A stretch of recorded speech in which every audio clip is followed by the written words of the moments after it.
listening to the Devil Dog Talk Show. This show contains explicit material and is recommended for ages 18 and older for mature audiences only. But hey, it's the internet. Hey, everybody. Welcome to the Double Dog Talk Show. Today we have Barry Katz. And I think his name actually speaks more volumes than any other guest that we've had on the show of late. I mean, it's one of the most exciting shows I could think of doing right before Christmas and New Year. With the new year, the new goals, the new things that people want to go after. When I came across your materials and everything else that was, of course, on social media, I was just impassioned to connect because I wanted to bring you to our audience. You know, the ability that you've had to see success, to manage success to the level that you have, but as well as your personality and your humbleness and the approach you have for the blueprint and the industry standard that you have going on. It's something that I find tremendously powerful, especially in the veteran community, right? A lot of people say, oh, but I'm not a veteran. I'm like, yeah, it doesn't matter. Like, believe it or not, I think we're all desperate. We're just trying to get something done. So thank you, Barry, for coming on today. I thank you for your time. I'm really looking forward to the conversation. Me too, man. I've actually had an interview with a guy who had a dual purpose microphone, one for actually speaking into and one for dusting his apartment. So this is fantastic. I'm very excited. Thank you. I'm glad that didn't go unrecognized or noticed. All right. So Barry, how did you get started into the industry of comedy? Let's start there. Well, the first thing I did was try to find the proper bungalow where I could buy a poncho like yours. And then once I had that and I knew I would never get laid, I decided to go into the comedy business. And so that's what I did. So no, I'm joking. So solid. I didn't buy the poncho. I've never owned one of those ponchos, but someday No, I can't even say that. I don't hope to own one of those. But anyway, I think you pull the leather jacket off just fine. Like you keep the jacket, I'll keep the poncho. So the story goes. I'll try to do it as quickly as possible for your audience, so they don't slip into a coma. So my dad died when I was 4. I explored in the basement like most kids do, to try to figure out more about somebody when there's been a tragedy. And I found a file cabinet that I pried open and had a bunch of old musty albums in there. And I grew up in a predominantly white area in Longmeadow, Massachusetts. But in the drawer was all African-American artists like Louis Armstrong, Diana Ross, Nat King Cole, Shirley Bassey. All of those. And then there were 3 albums with Caucasian people on the front. And they were Jonathan Winter's Comedy and Tragedy, the Smothers Brothers, the one where he's slamming the guitar over his brother's head, and the Button-Down Mind of Bob Newhart. And I didn't have a record player. We didn't have anything that was working after my dad passed away. So I saved up what most of your audience might know who are older, S&H green stamps. You get a green stamp in your shopping bag for every $1 you spend, and you could lick them and tape them into these books, and each book was worth about $5, and you'd go into a redemption center and you could get, you know, appliances or things like that. I got a record player, one of those fold down record players with the speakers on the side. And I was playing the music, and I didn't really get into it as much, but I loved the comedy. And I memorized a Bob Newhart routine called The Driving Instructor, which after this show, you guys can go on YouTube and maybe even better off to listen to it on YouTube, not watch the performance and just see it how I did. I'll give you a little history about Bob Newhart. He was a sketch guy on late night talk shows. The host would write a sketch for him and he would facilitate it. So he could get them to be funny, and he could also be funny himself. And Warner Brothers Records called him and said, "We want you to do an album." He said, "I'm not a stand-up comedian. I don't do, They said, "Find the club anywhere, just do what you do and give us the record." And so he went to a small club. When you hear the audio, you'll be like, is he even doing that well? Because these days, if you don't see a guy do a standing ovation and rip his shirt off and or do something on stage that's, theatrical or big, you think that he's not doing well.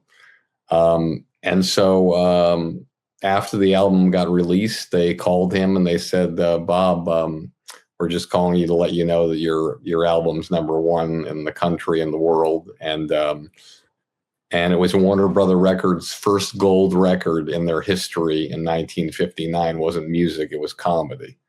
Oh my God. And so that's what started me. Then I went to Boston University, and I'd done a few open mic nights and theater shows at my high school. And I recreated the Bob Newhart routine at certain open mic nights, where I would introduce it as a Bob Newhart routine, and was strongly told that if you're doing somebody else's comedy, don't say who you're doing the comedy, just steal the bit. And that's when I knew that I had to stop doing what those people who stole bits, and I had to write my own material. And that's what I did. And I started doing comedy, and I started booking a comedy club called Play It Again Sam's in Boston, when they let go of the person who was my mentor, who gave me my first doorman job. And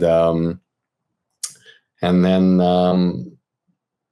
my wife, I met a woman when I was young. She passed away when she was 23. And that encouraged me to get out of Boston and go to New York. And that's where I opened up the Boston Comedy Club and started managing people like Louis C.K. and Bill Burr and Dave Chappelle and Wanda Sykes and Dane Cook and you name it, so many others, Jay Mohr. Beautiful. Who I still work with today. And so that's how it all went down. That's how you got there. Now that's profound, man, because you had an experience, right? And you transitioned from Boston to New York, where you were doing stand-up to now probably carrying over a little bit. Clarify that. I transitioned from Boston to New York. I didn't do the other transition. Okay, hey, I'm glad that you pointed it out, because like when veterans say transition, like we're going from military to civilian life. And when everybody had those conversations about transitions, and we would be texting our brothers and sisters and going, "Hey, how's your transition going?" Hopefully keeping them alive. And then the jokes would come, of course. So your transition from Boston to New York. Okay. What was that like when you showed up to New York? What was the vibe at that time? Because you mentioned a lot of profound names, like just very humbly. And I'm like, wow, oh my God. But if we could know how you went from you're doing your thing in Boston to New York, what was the scene like there? The thing that, I think it's important to know with whatever you're doing. Doesn't matter if you're a landscaper or your restaurateur or whatever you are. And the landscape, wherever you go, doesn't matter. Nothing matters. All that matters is that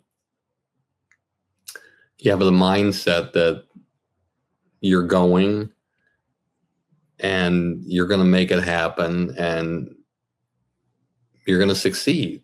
Why did we go to the moon? Did we know what was on the moon? Did we know what the atmosphere was? Did we know we'd never been to the moon, but we went to the moon. Why did we go? Because we wanted to go. Exactly. And so when you start something anywhere, and I know you're trying to get a specific answer, but my answer instead is one where it doesn't matter if the scene was like the greatest comedy scene in the world or if it was the shittiest comedy scene in the world. What matters is how you view the world and how you view yourself and what you think is possible. And for me, I thought a lot of things were possible, but I couldn't tell you how I thought they were going to happen. You know, one of the things about being a manager, which I, was doing while I was running these comedy clubs, is that you can create an opportunity for an artist that's the greatest moment of their career. Let's say their goal is to do Letterman at the time or The Tonight Show.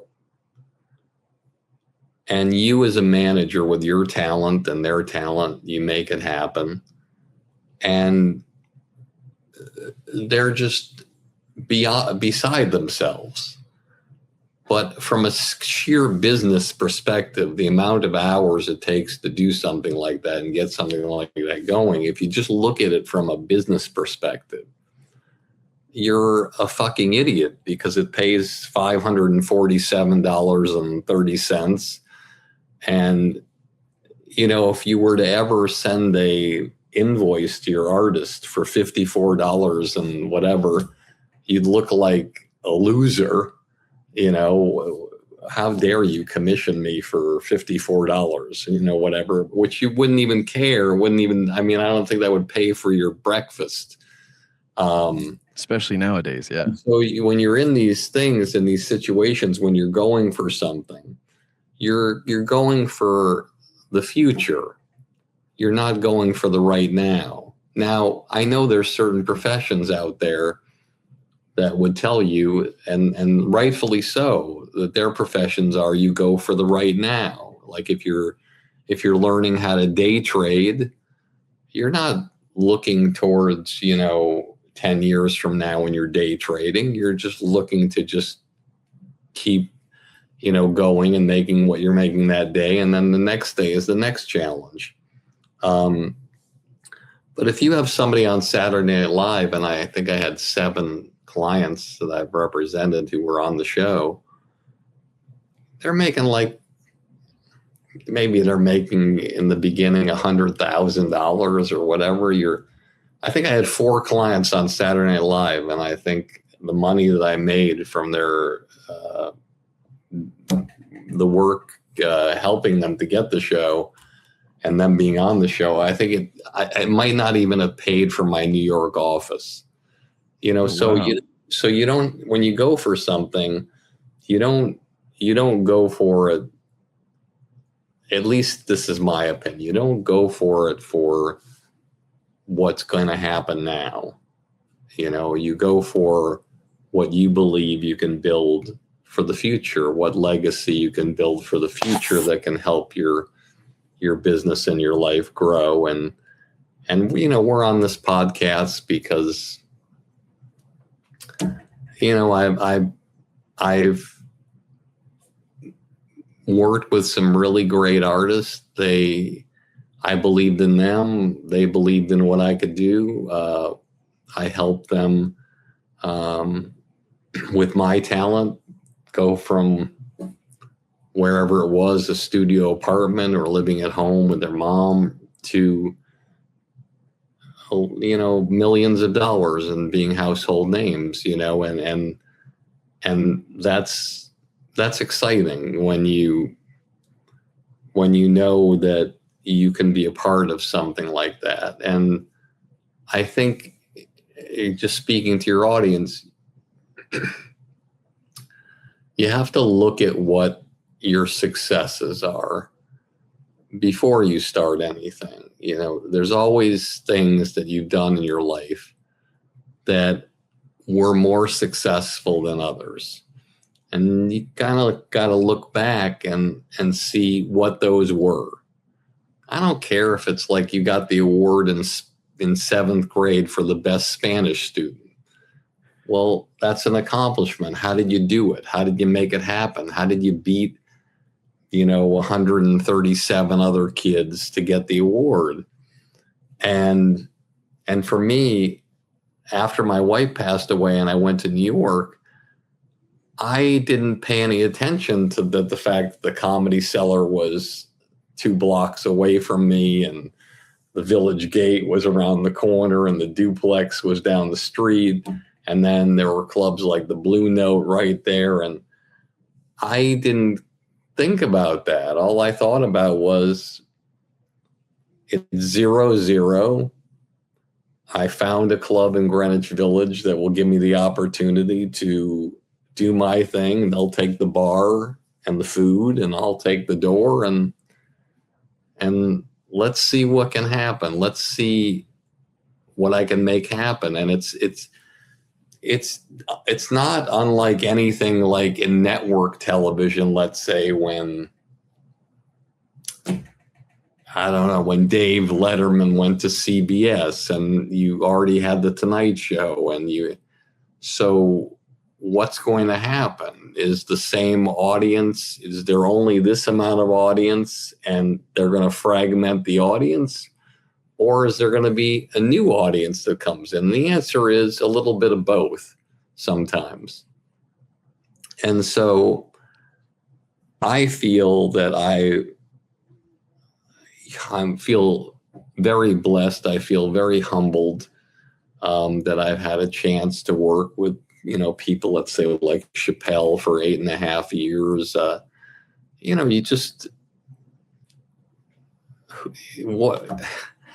It's like these people are modern day philosophers. And whether you are working with them until you're in a wheelchair or you die or you stop working with them, the bottom line is that if you have a chance to collaborate with people and there's actual results that have happened that have added value to their lives personally and professionally, what an amazing thing. The rabbi here where I live, he always says, if you just help one person, you've done your job in your life. And I just want to go up to him one day and just shake his tallis and just say, hey, listen, pal, if I help just one person in my lifetime, I'm a fucking failure. I might as well just kill myself because, it's just, there's no way. And that's why I started doing the podcast Industry Standard. That's why I started doing the Blueprint thing for comedy artists, is that, management is amazing, and producing films and TV, it's amazing. But you're really only helping a finite number of people. Yes, you make millions of people laugh and you entertain people. But when you can do something in your spare time that can help millions of people and they listen, or you can be like a microwave manager to hundreds and thousands of artists, it's an amazing feeling. And there's a reason why no managers do a podcast or no managers do a program like I do, because why would they? What artist wants to hear you say, hey, how you doing, buddy? You having a good day? Oh, what did I do today? I interviewed the president of Netflix, Ted Sarandos. Oh, you did. Did you talk about him to me? Did you say, hey, can you give him a special? Could you get a meeting? Yeah. No, I did not do that. Well, did you get him to do my podcast too? No, I didn't do that at all. Well, what the fuck are you doing for me? It's like, but I look at it like I want to do something on the side that helps people. And then I want to work with the artist and help them as best I can. But a lot of times it gets muddled, and you can tell why people get upset and why managers are just, TV film producers. It's like, we're doing this, but I like doing a lot of different things. And that's why I'm on this podcast. I'm fascinated by the veteran community. I try so hard to understand this double-edged sword of, you're fighting for the freedom of our country, and then you get out and you're not even like, you're not you're revered in public places where there's a lot of people. Oh, let's introduce Sergeant Joe Blow just came back, and a successful thing. Everybody stands up, and then Captain Joe, whatever his name is, goes back in the society, and it's like, people are like just fucking with them left and right. And it's like, I just try to understand what the community goes through, and it's beyond comprehension to me. There's not one veteran. I am embarrassed to say this because I haven't talked to every person that served in the military, but there isn't one veteran that I've talked to that has told me something positive, that their life, became more positive from the experiences coming out. Their friendships, amazing. Their camaraderie, amazing. Their community, amazing. But the people outside the community, I've never heard hardly any positive things about what it's like to serve the country and then come back to the country and to try to forge a life that's extraordinary with personal relationships, intimate relationships, and professional relationships. And to me, like, what I do is like, it's like a joke. It's like basket weaving compared to talking to you and what you and your peers have gone through. It's just, to me, it doesn't even, I don't even know. It's like, I feel like I should be wearing clown shoes. It's just, it's just like, I don't even.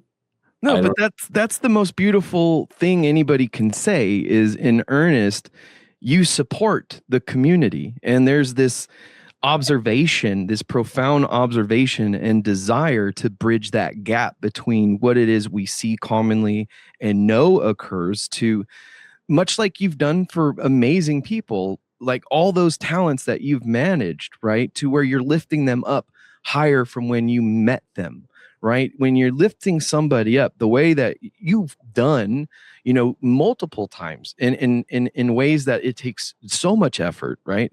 You're observing people's potential and you're looking for the future. And that type of relationship is that weird military relationship with my guys, right? Being a corpsman was very different than being just a regular guy on, this unit or that unit or whatever. When I was deployed, I was there for everybody. It wasn't, these things. 'Cause I noticed that very, very much so in everything corporate. If it's art, if it's medicine, if it's investment, they do what they need to do, and then that's it. There's no grander picture construct. They're just there and they check in and out all day, every day. So the fact that you observe what the military puts people through, right? That type of experience, the lack of career relationship development, intimate relationships and developments, and then the personal development, right? Like, how do you get from a 21-year-old kid, in the middle of combat in 2006 in Al Qaim, how do you get that kid that saw what he saw to believe in himself when he gets home? And the place that's there for them when we got home is this place that nobody even knows why we're there. It's not like we're there to end communism. It's not like we were there to really do much. Don't get me wrong, a lot of money was made, but that's the outcome I see in our culture. And that's the reason why I was just so excited to talk to you about this, because it's taken just the most beautiful subject and put it right in the center light. Community, right? Development. Honestly, it comes to love, right? If you can love your community and if you can serve your community and your people as a servant leader, which I see you as, because when you go down the Rolodex of the talent that you've helped become a household name, right? That is the persons that I fell in love with growing up that kept me moving, doing my job, saving lives and just trying to make it home.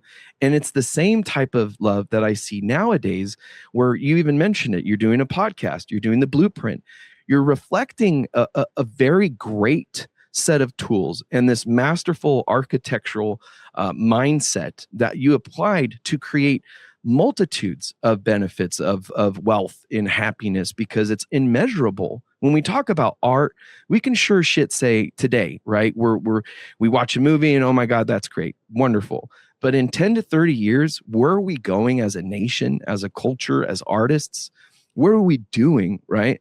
And I find the way that you discussed that whole segment right here, the way that you served others through adversity, right?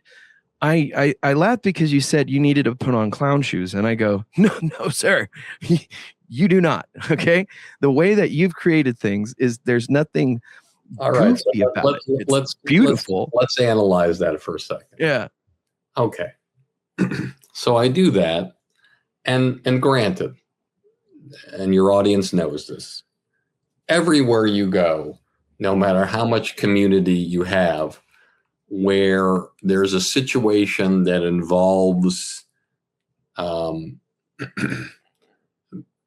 visualized financial or gains for your family and your nuclear situation, it doesn't matter what kind of community you have for the most part. I'll give you an example.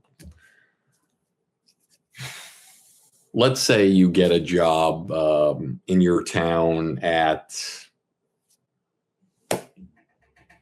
I don't know, the local television station. And there's 20 people that work there. And you come in and everybody's like, hey, buddy, how you doing? Great to see you. Have a good day. Everybody's so nice.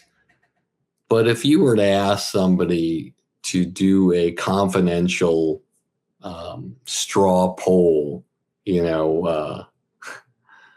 of who they would want to be the head of that company, making the most money, having the most power, and being able to make the own decisions, everybody's voting for themselves. Everybody wants to get to that place. They don't want you to fucking get there. They want themselves to get there. If all of you are drowning in the ocean, you're not saving somebody else and drowning yourself unless it's your children. And so within these communities of wonderful people, the underlying theme, sadly, but understandably, is take care of yourself and your family first and worry about the other guy second. But don't tell him to his face, hey, pal, guess what? I'm going to fuck you over and I'm going to take your job one day and I'm going to be running this company. You don't say those things, but you have them inside. And when I went to New York, I had a lot of competition and I was the lowest person on the totem pole.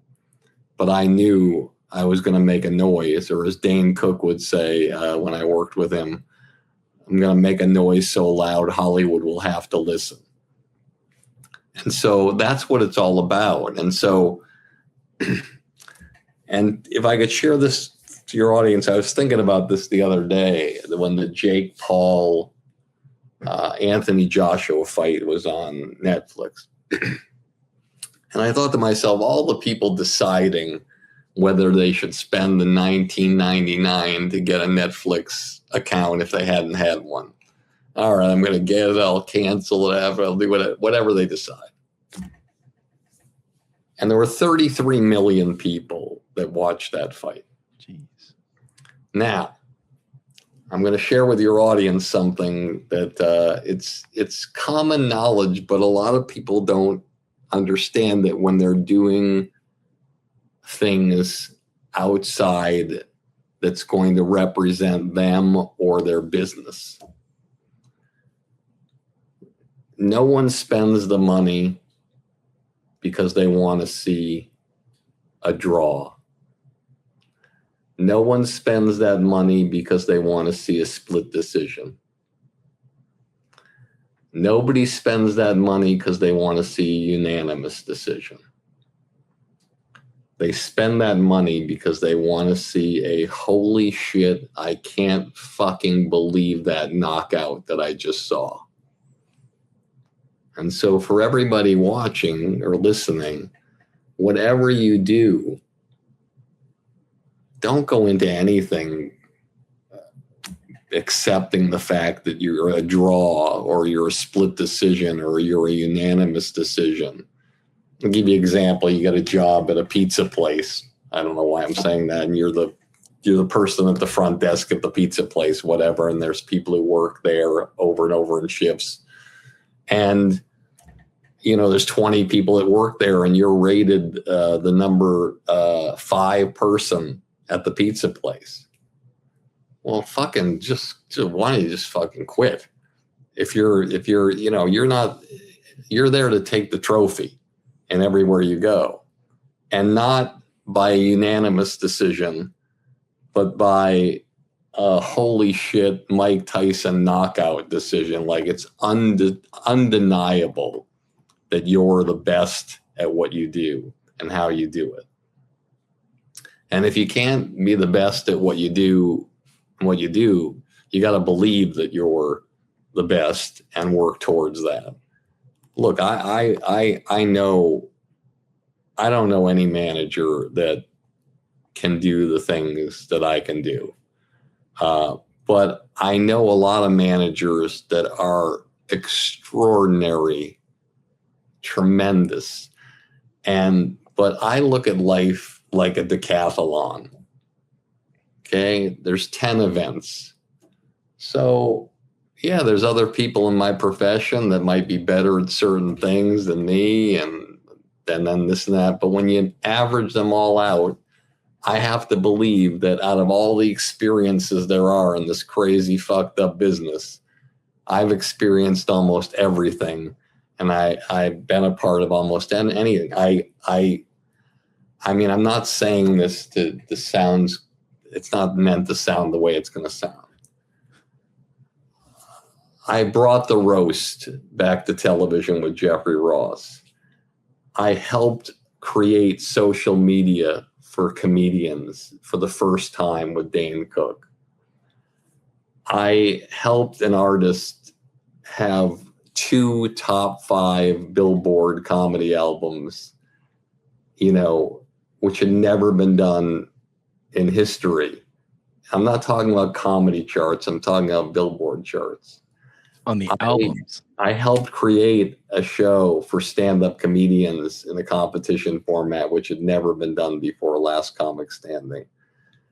I've gotten the chance to manage arguably at least 5 of the top 10 comedians that your audience knows, you know, from Chappelle to Burr to Kreischer to CK, you know, Dane Cook. I mean, it's like Whitney they're Gaff again. There's just so, I mean, I couldn't even begin to name them all. But yet I've also worked with people who your audience knows and who I want to cry. I love this guy so much, Louis Anderson.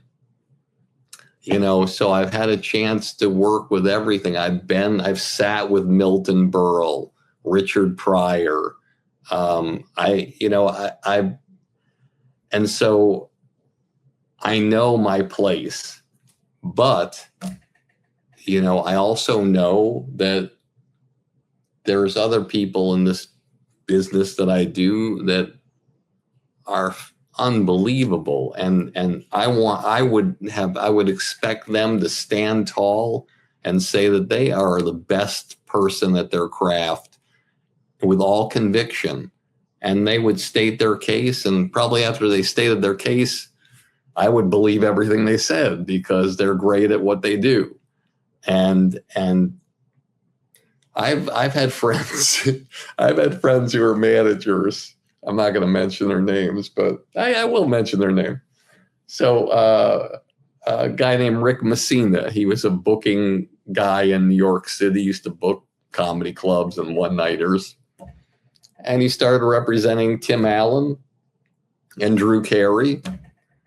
And the first television show pilot he ever did with a client, Tim Allen, went for like 10 years, I think syndicated for like $800 million. And then the next client was Drew Carey, who went like, I think 7 years and syndicated for like $600 million. Like I never had that. I've done so many pilots. I should have pilot waiting. You know, it's like you can't even imagine. I did 8 pilots, I think 7 or 8 pilots with Dave Chappelle alone that failed. You know, so like some people it just happens. I remember Jimmy Miller, great manager, Dennis Miller's brother. He represented Jim Carrey. And I remember going to his office and he's pacing back and forth. And I'm like, what's the matter with you, Jimmy? He said, I took this movie for Jim Jim Carrey that nobody wanted and everybody hated, and did the premiere and the reviews are fucking horrible and it's coming out this weekend and I'm fucked. It's gonna be, I don't know what to do. I'm like, just think positively. Hopefully everything will go okay. I come back the next Monday hanging out. He's like got champagne. He's celebrating because it was Ace Ventura. Oh my God. And so my God. This is the way the world works. Also, just to let your audience know, the things that the unexpected things that can happen in just that people don't even talk about. Here's a quick little story that it shows that it doesn't matter, but at the time when it happens, you're like, oh my God, this is bad stuff. Ray Romano, table read for news radio, gets fired. They put a casting call out. They reach out to somebody you know very well and your audience knows very well. If I'm not mistaken, he said no because he didn't want to take the job away from Ray, even though it's a big job. So they cast somebody else, and when they fired that person, then this guy took the gig, Joe Rogan. So Joe Rogan, that launched his career. Ray Romano goes on, next project, Everybody Loves Raymond. I'll keep going.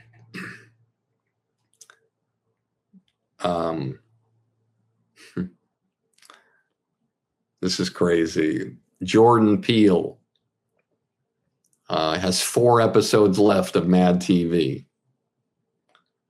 He submits for Saturday Night Live. He gets Saturday Night Live. He calls the owner of Mad TV, says, listen, I got SNL. I'll work on these other 4 episodes in my off weeks or whenever you want me. I'll give you whatever you want in my off time. The guy says, You're not going anywhere. He's like, I only have 4 episodes left. I got SNL. No, you're not. You're showing up in September and doing the shows. And he lost SNL. But then they created Key and Peele from Mad TV when he was on with Keegan. Yeah. And so, and the last thing I'll tell your audience, Carsey Werner were the co-presidents of ABC. They left ABC to bet on themselves. They got a small office above a shoe store on Ventura Boulevard from the presidents of ABC because they wanted to bet on themselves. The first person they decide to go out with is Bill Cosby. They go out with Bill Cosby to pitch to ABC first because that's where they came from. They had a great relationship there. ABC passes. They don't see Bill Cosby as a television star. NBC, the number 4 network out of 4 networks, says yes to Cosby. Becomes a number 1 show and changes their network into must-see TV.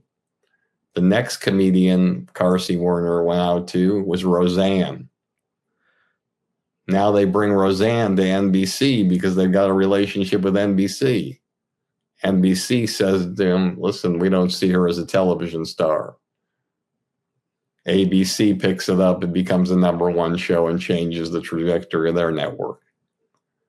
So for your audience, anything that goes down that's bad, you get the shit kicked out of you, things don't seem like they're going the way they're supposed to go, a girlfriend or boyfriend breaks up with you or divorces you, or you lose a job, or even if you lose a friend, the world has a plan, and it's fucking amazing. And you think this guy on my left, your right, or whatever, you think this guy planned on doing a fucking podcast in a poncho with a fucking hairy microphone? No, he didn't. He did it because something bad happened. Something bad happened in his life, and he channeled that energy into this, and now he's reaching thousands and thousands and thousands of people. And that's what the world does for you. Obviously, Father Time is undefeated, but that's one of the things you have to realize. And I think I want to say one last thing about this. And I love talking about this in this way. So if I seem like a broken record, please forgive me. So a lot of people out there who are watching, they think that they're giving it their all. So let's just say somebody's watching who's an influencer, who is on social media, and they're wondering why there's a person who passed them on social media. And you could sit down and talk with them hypothetically, and you'll ask them, well, how many times do you post a week? I post 3 times a week, really strong stuff. I said, how many times a week does your competitor post? I don't know. Well, I checked it out. They post 7 times a week. Well, so what? I mean, it doesn't matter. My stuff's great. I do great stuff, and their stuff is shit. You've seen this person? He's like stapling his part of his body to another part of his body, or whatever, or he's doing a backflip into a tongue stand, or he's playing with a cat. I'm doing real shit here. And I always like to use this analogy. Let's say both of those people are in a small town, and they're both licorice salesmen. And the guy who's pissed off that he's not getting more views, we'll use him as an example. He sells Twizzlers. And the guy who posts 7 days, we'll give that as an example. The person, he sells red vines. So there's 7 stores in town. So one guy goes to 3 stores and puts his Twizzlers in 3 stores. The other guy puts his red vines in 7 stores. Well, who's going to be more than twice as financially successful, more than twice well-known, and more than twice people are talking about over and over again. It's the person who puts it in the 7 stores. And so if you're going on an interview, let's say you're an accountant, and you're like, I don't know what's going on. I can't get a fucking job. I'm mailing my stuff in everywhere and nobody's accepting me. I can guarantee you that that person hasn't mailed to 100% of the people. I can guarantee you that if I told that person, hey, listen, if I told you your family was being held hostage and you were never going to see them alive again until you got an accounting job, do you think you'd get a fucking accounting job quickly? You're damn fucking right you would. But people don't have that sense of urgency. And this is the thing, the last thing I promise is that for you and your audience, you know, when you really think about it, who's the better trapeze artist? The one that performs with the net or the one that performs without the net? Well, I can guarantee you it's the one that performs without the net, because if they don't do the job properly and extraordinarily, they die. And that's the thing. You have to look at everything you do and where you are and know that, you know, as I would like to say, you write, you direct, you produce, and you star in your own life. And if something bad's happening, you know, you wrote it. Well, that's not true. A jet engine fell from the sky and landed on me, and now I'm permanently disabled. Well, yeah, there are exceptions.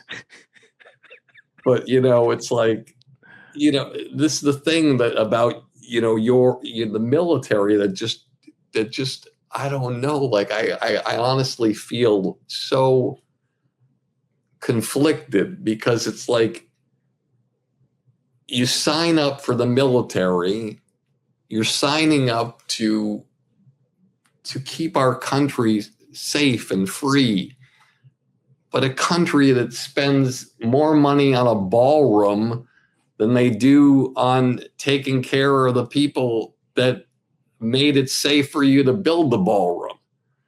And I don't want to shit on a president because you can go down the line of every president in the history of the world, and every single one of them gave more money to programs that were outside of this country than they did to the veterans in this country. So if you are a veteran and you are, you know, you have been damaged or hurt by being in the military, it's like I'm so conflicted, because when you go, you know the history of how it works, and how even if you're stationed in as a cook in Peoria, Illinois, on a military base there's still shit you have to deal with. That, you know, it's like whether you're on the front line, it's you know what the dangers are, you know what happens, you see the evidence of what's happened to people you love and people you know and people you've heard of. Yet people go, I don't know, I guess in my mind, I think to myself, well, of course we should go to defend our country. If our fucking country defends us when we get back here. Yes. Instead of putting us in these fucking tract homes with our families that we haven't seen forever, in these communities that, you know, where the educational system is shit at best. You know, it's like, I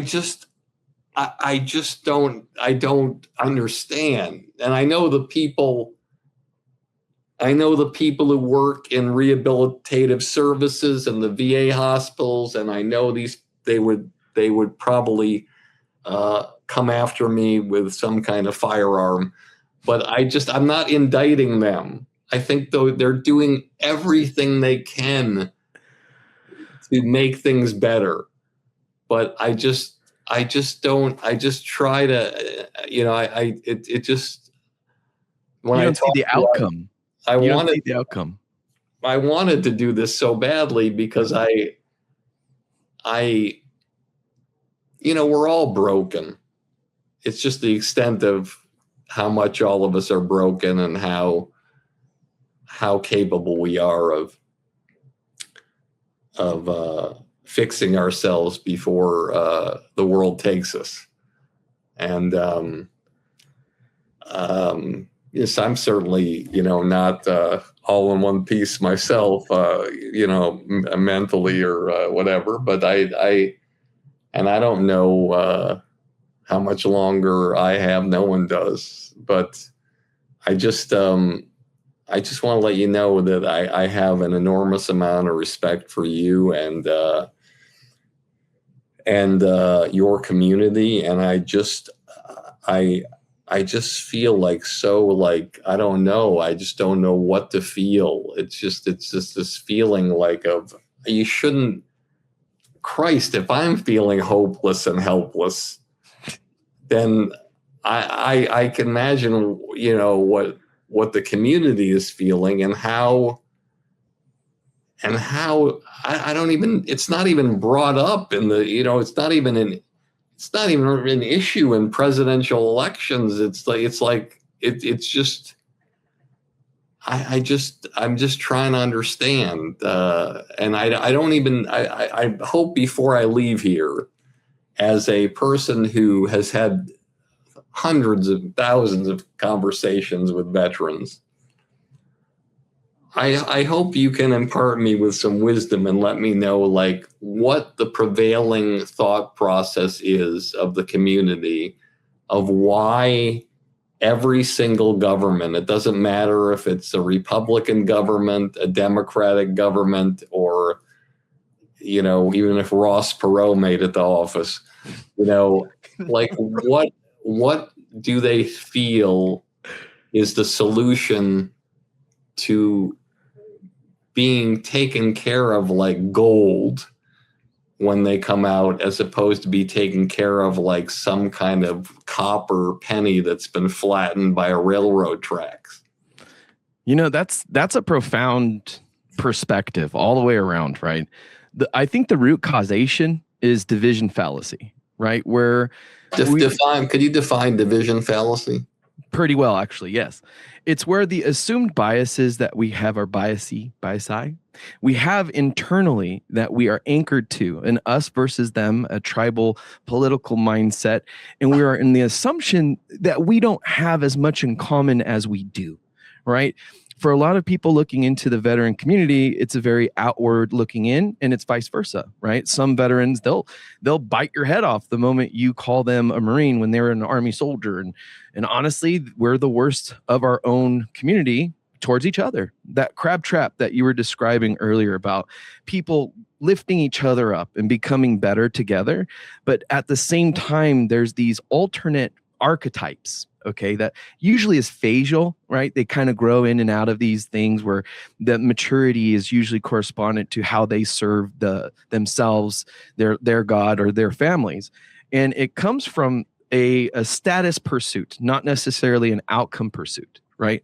So for the veteran community, right, there's groups of guys that I point to and go, when I say I'm a veteran and I do entertainment, they go, oh, but those guys are already doing it. I go, no, that's the reason why I love the way that you said what you said. You're either really, really profoundly good at what you do, or you're not. And you got to step into the space, much like a boxing match, and lay the motherfucker out, right? That's just the basis of my personality ever since I was a kid wrestling, right? And the division fallacy that I really like to point out here is this assumed us versus them and the minimal of situations. So political parties, you brought up the ballroom, the donation dollars, the mindset of what deserves assistance and what doesn't. Most people, you click on something and it's nothing but amputees or severely disabled visually, right? And the reason why is because that marketing has legs. Fuck. The veterans don't, okay, in the pictures, but the marketing has legs and it runs, right? So people's emotions are brought into this trap, this economic trap, where your emotions are led before your foresight to that long-term future, like you discussed with your architecture, the industry standard, the blueprint, and your success as a man, right? An absolute amazing person that served the community in a way that I'm striving to do on a public, more populist level, right? Because when I hear your question, your passion, or your determination to solve these issues, I could bring up a slew of, horrible things that just happened this year in Texas alone. But what's the point, right? The focus isn't on the negativity, is on the outcomes of positivity. And so when we look at why do we not do better, I think it comes from that same root of we don't want others to be more successful than ourselves, but we do want them to be successful. Because once we start outshining each other in different parallels, even in the veteran community, it turns into a crab trap. One of the most powerful things you've said, all right, to Burr Kreischer, right, about you get into the business to work or you get in the business to sue, right? I needed that so bad, okay, like last month, and I just kept my mouth shut. I talked to my bros about it, and we they said, hey, just keep your head down, right? You'll be good. Lift your shit, lift a heavy weight, and you could do it. All right, got it, guys. And then I found that clip. And then I was like, we already had the show scheduled, but I was just like so much more impassioned to connect because I go, holy shit, this dude just gave me like 40 years worth of less headaches, because you could easily pick at each other going on and on and on. The division within the veteran community right now, Dan Crenshaw, Sean Ryan, it's ridiculous. Sean Ryan has one of the biggest podcasts next to Joe Rogan, right? And he's over here getting in lawsuit fights with the seated representative of Congress, Dan Crenshaw. Why? I don't know. Egos, Navy SEAL stuff, it's all great, but that's not sexy, guys. It really puts a negative taste. And for a population like yourself, right, where there's this massive potential for influence and participation, if I were to see that, right, if I were to represent that, I would be in your shoes going, I don't want to go anywhere near that shit, dude. You got two Navy SEALs that are just clucking at each other like a couple roosters, and they're leveraging it for that outrage click. Like, your CTRs are already doing great, my guy. You don't need to stir the base, okay? But that's what I think is happening. But that's the reason why, dude, when I saw that clip and the massive amount of wisdom you're pouring you're out in your art, okay? Because I see podcasting as an art form. And the clip, of course, sure, you've got this tremendous history, but that history, I feel personally, it's outshined by your mission and message now with industry standard, right? And the blueprint, because for me, a gentleman that is in this passion of podcasting for just that, it's passion to me. Now I'm switching over and I'm going to professional because I don't feel like my voice is represented by these individuals. I don't feel like the vast majority of veterans are being represented, our families, and people like you, people that want this suffering to end, that we want to leverage what we've invested in our nation. For veterans, for the past 30 years, it's roughly $4.5 trillion, okay? The investment number is roughly 4.5 trillion. That's a T. I don't think that the outcomes that me and you are seeing just man to man are something that's not shameful or pathetic. Okay. When I turn on the news and I see the news cycle going back and forth about veterans from Washington Post are the problem because they're inflating these benefits and they're lying. But the truth of the matter is, Washington Post, only less than half of the veterans that are able to get benefits are getting benefits. So out of 19 million, only 6.2 or 6.7 million are actually engaged in a system that receives $450 billion a year. And their outcomes for guys like me. So when you mentioned the podcast for a broken dude, yeah, it saved my life because every step of the way, these systems failed me and my family. They failed you. They failed all those investments. Dave Chappelle, please listen. They failed you when you took your tax money and then they took it and we're like, we're saving veterans.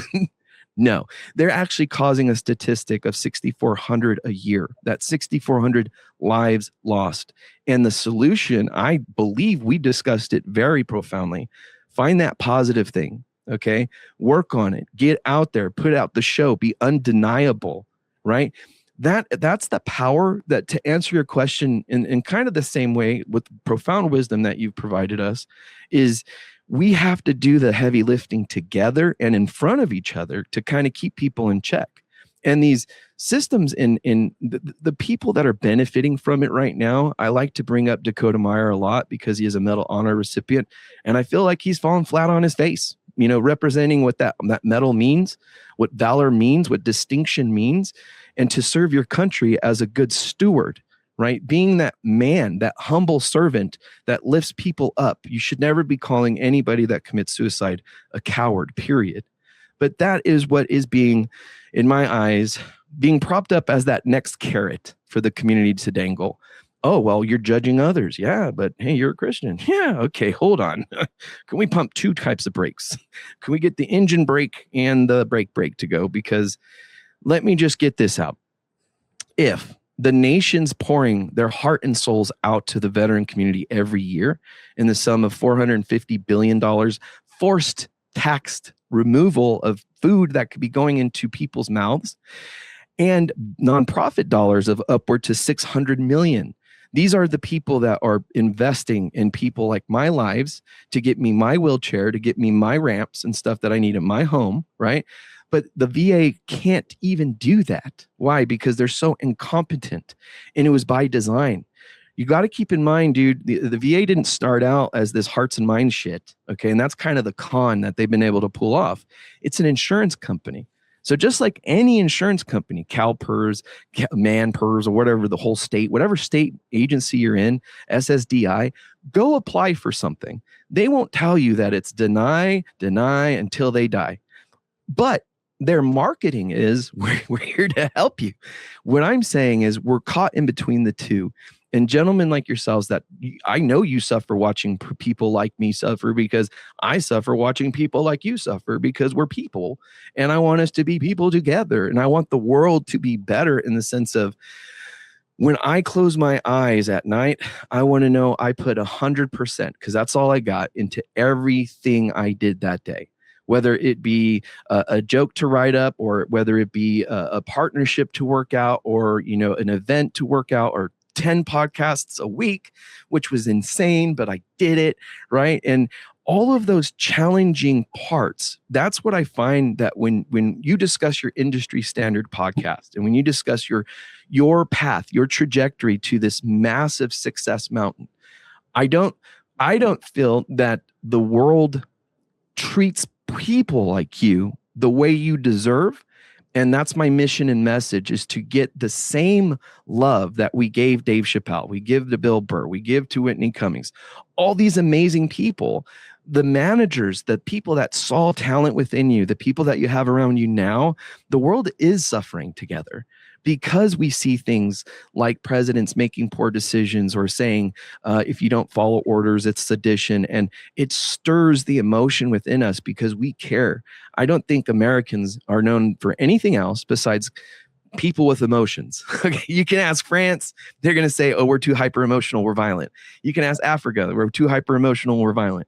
It's the statistical normative for our representation to be emotional and violent, right?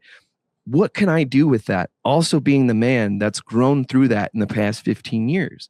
It's talking with gentlemen like yourself. It's talking about the blueprints, talking about the industry standards, the Double Doc Talk Show, 8X Entertainment, the Rounch Foundation, all these amazing things that veterans can, and civilians, and everybody, our brothers and sisters in life, right?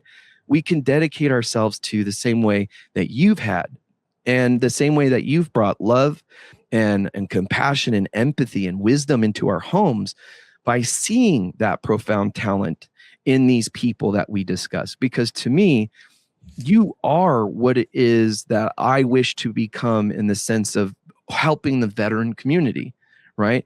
And if I could bridge the gap between the veteran community and the civilian community, even better, because I miss that time where I didn't feel as if I was separate from something that I desperately wanted to belong to and with.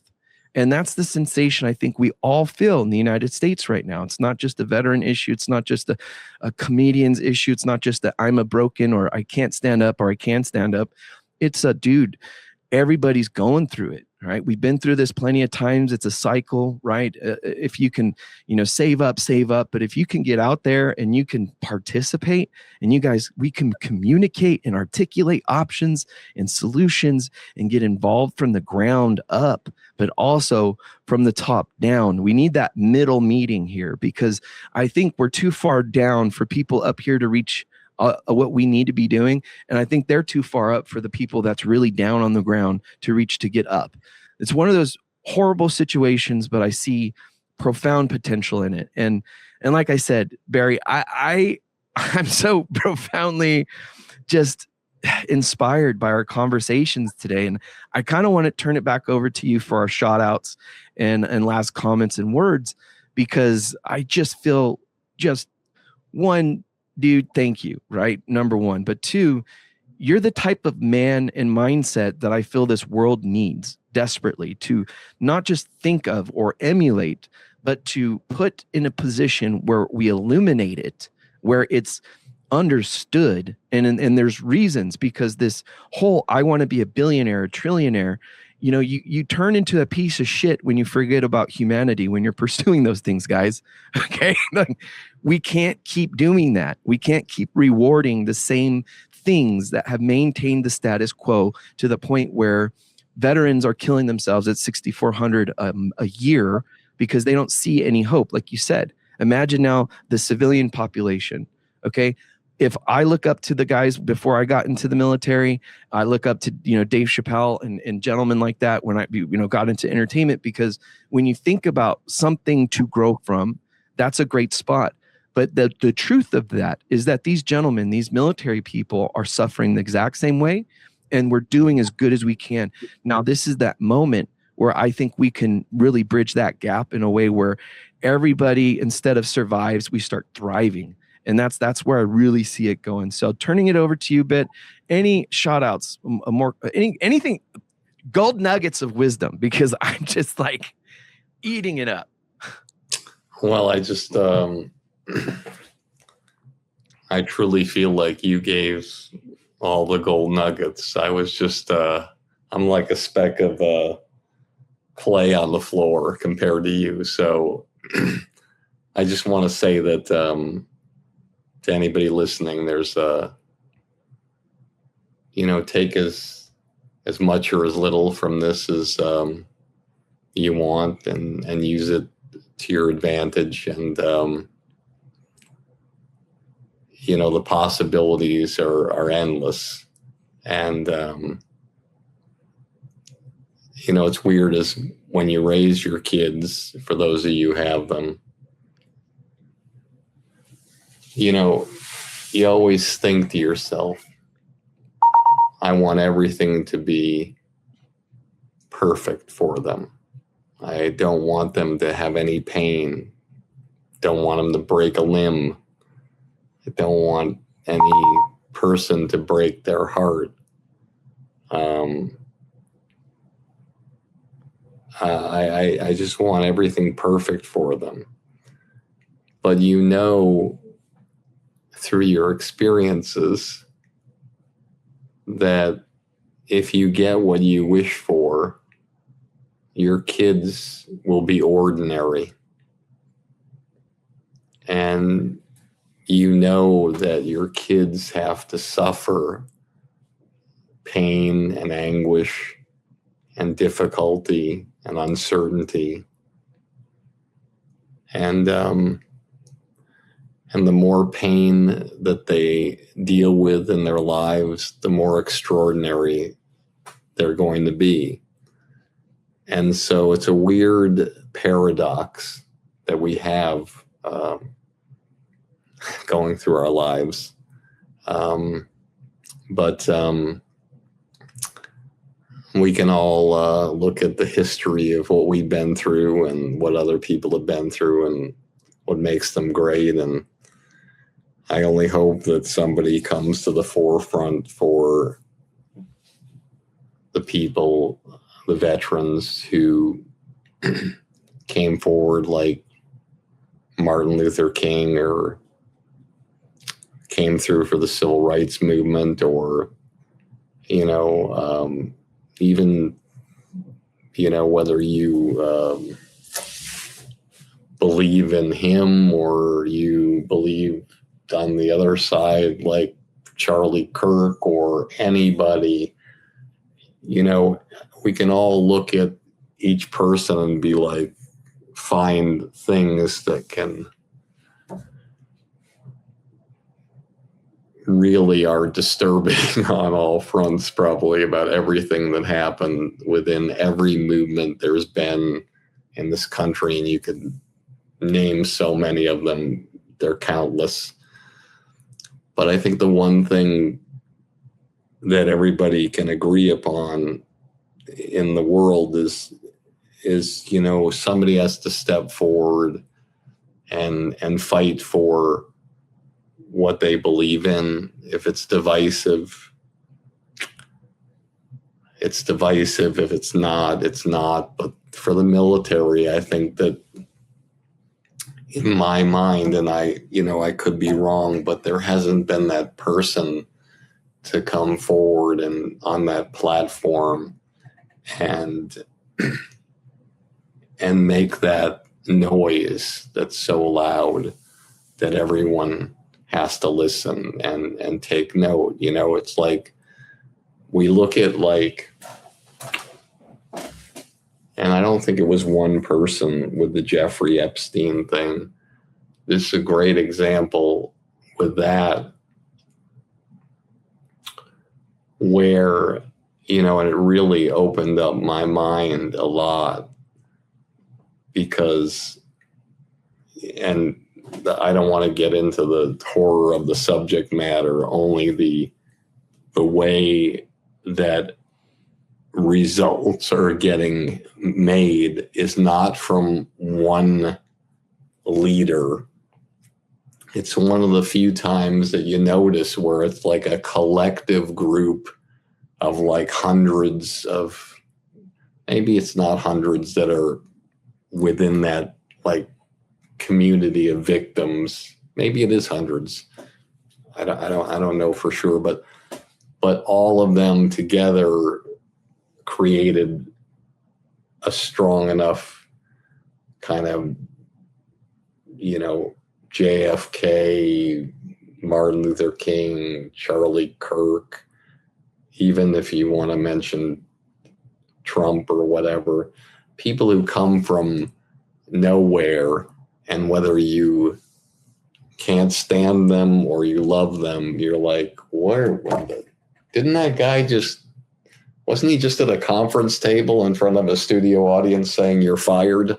What just happened here? How did he get there? Well, regardless how you think he got there, and I'm not going to get into the politics of it. The fact is that he believed in himself, and he believed that he could do it and he could make it happen. And same with, like I said, Martin Luther King believed he could make it happen. Even somebody like Charlie Kirk or Dave Chappelle believed they could have a voice to make something happen. Imagine Dave Chappelle turned down $50 million. Do you know anyone in your life that would turn down $5,000, $50,000? $5 million, because he believed that he wanted his voice to be presented the way he wanted to the people that he felt he wanted to reach. And it's just, to me, that's what it's all about. And so it doesn't just have to be one person. The Epstein thing shows that it could be a collective group of people fighting together as one. But I look forward to the future, and I look forward to better times for the veterans and better times for a lot of people who are suffering. And hopefully people like you will become a leader more and more with the followers you have. And, after this episode airs and people turn it off violently, hopefully the next guest will bring the numbers back up. But I'm grateful for being on here. I just looking at myself for an hour and 15 minutes makes me realize that two words, hair salon, has to happen in some way here. But anyway, it's nice to meet somebody and talk with somebody who is more disheveled than me. So that's actually a good thing. So I'm grateful. I'm grateful. Me and your microphone have something in common, and we're all together.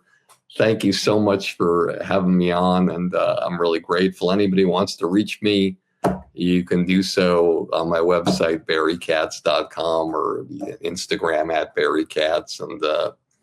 And if you reach out to me, you send me a message, chances are I will send you a message back sooner than I'll send your host a message back. I promise you. But no, I will.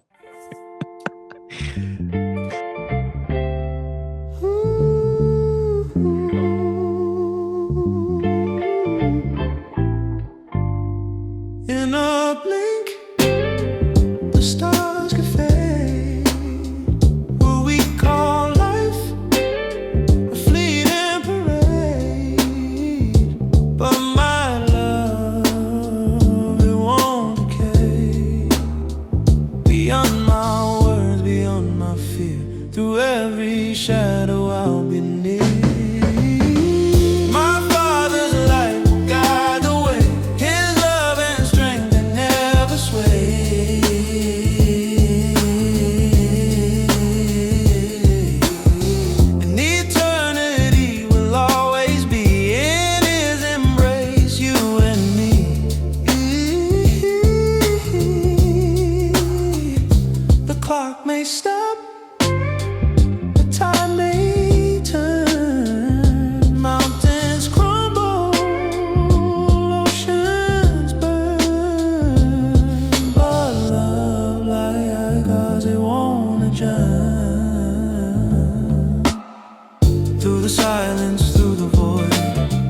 Every moment we've enjoyed his light, a beacon.